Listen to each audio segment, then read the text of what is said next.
sorry.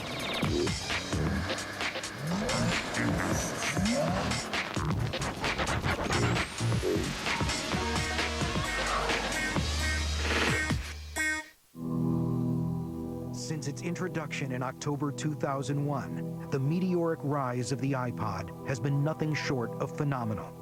It's gone from merely an idea to over 70 million sold worldwide. It's nice that other people are noticing. But even more staggering is the story of how it got there. From Steve Jobs' inspired return to the company he founded. Thank you very much. The birth of an idea. Music was the perfect synthesis for Apple. Steve understood that music was part of our DNA. And its nerve-wracking development. For the 8 months of development on the iPod, it was extremely tense. There it is, right there. To one simple stroke of luck that helped turn the iPod from a tech gadget into a cultural icon. No company had ever cared before about the color of the darn earbuds. But all of a sudden, that became a symbol, and people are like, what is that? Plus, we'll reveal how Steve Jobs shook up the record industry and turned his computer company into a music powerhouse. If 5 years ago I said, 5 years from now, the fifth largest music distributor is going to be Apple, you would probably have suggested I go lie down for a while. This is the inside story of the iPod. Believe it or not, the iPod started with a smile. That's right, a smile. That's Steve Jobs smiling on December 20th, 1996. Thank you very much. The day it was announced he would be returning home to Apple, more than 11 years after being banished from the company he founded. It's a wonderful Shakespearean story. I mean, it really is. Steve had left Apple in 1985 because of a coup that he tried to foment against John Sculley. John Sculley had been handpicked by Steve to run Apple, and then the two men came to loggerheads. The company had spent years not knowing what to do. Under John Sculley, it had floundered around, tried to continue to build Macs, not gone anywhere. When Steve Jobs came back to Apple, Apple had been losing $1 billion a year. Its stock had fallen from about $60 a share to $17 a share. To a lot of people in the industry, a lot of very smart people, it really looked like Apple was in a death spiral. The brand was limping.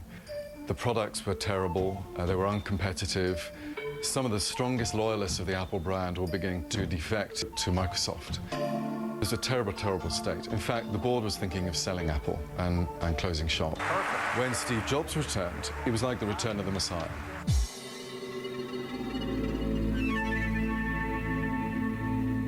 And when Steve returned, he knew he had to make some changes. Quickly, Steve slashes Apple's overgrown product line, eliminating products like the Newton, Apple's foray into the PDA market. Okay, when Steve got back to Apple, the first thing he did was can the Newton. The Newton had been a handheld machine built by Sculley, early days with handwriting recognition. It was sort of cool in some ways, but it didn't have Steve's imprint on it. It had John Sculley's imprint. He wasn't about to go put a lot of money behind that. Then Steve reduces the research and development projects from 50 to just 10. When he got back to Apple, he took a look at all the products that Apple had and essentially called in the engineers, and to each one of them said, take a look at this. What's wrong with this product? And so everyone sort of hummed and hawed. And Steve said, well, I'll tell you what's wrong. They're crap. When Steve Jobs came back to Apple, he had a bit of a reign of terror where he would meet people on campus and he would say, who are you? What do you do? So stories went around about Steve Jobs bumping into people he didn't know on elevators in campus. And by the time the elevators were opened, the people were fired. Steve wasn't looking to create a particular product. It wasn't this big plan to do this one thing. What it was to create a milieu. Create an environment where the right thing will pop into your head and you'll just be hit with it like a thunderbolt. Steve has said many times, and I think he's right about this, you can't ask somebody what they want next. They don't know. They can't tell you what they're going to want next. They just know when they see it that it's going to be the right thing.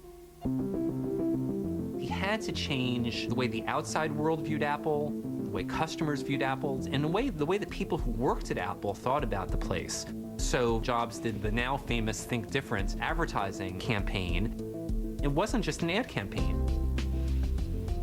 before, everyone looked at Apple and said, here's a company that has a tiny percentage of the market.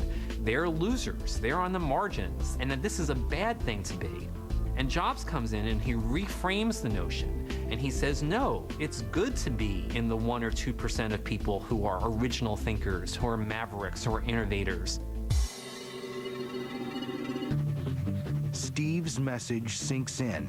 A year later, in May 1998, Apple releases a product that reflects Steve's new energizing spirit called the iMac. Despite a loyal following, the obituary notices began to appear, but guess what?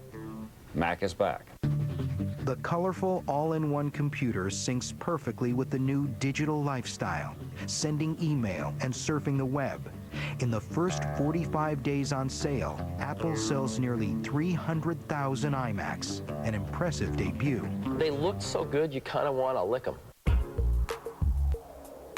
think the launch of the iMac was really important in setting the groundwork for the coming of the iPod, because the iMac was the first kind of new computer to hit a home run with youth culture.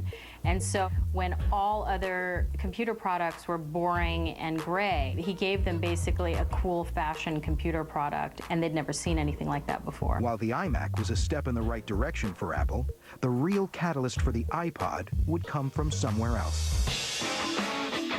Enter Northeastern University freshman Sean Fanning. Sean Fanning was a freshman at Northeastern University in Boston in 1998, and he had a roommate who, like many people, liked listening to MP3s. But the roommate complained to him that he could never find them. There'd be a list of links on mp3.com or some other site, and then he'd click through, and the link would be gone. It would be dead. He couldn't hear the music. Here's this young college kid, and he has a very basic need. He wants to share music with his friends. It's pretty basic. And there was no service out there giving him what he wanted. So he just created it.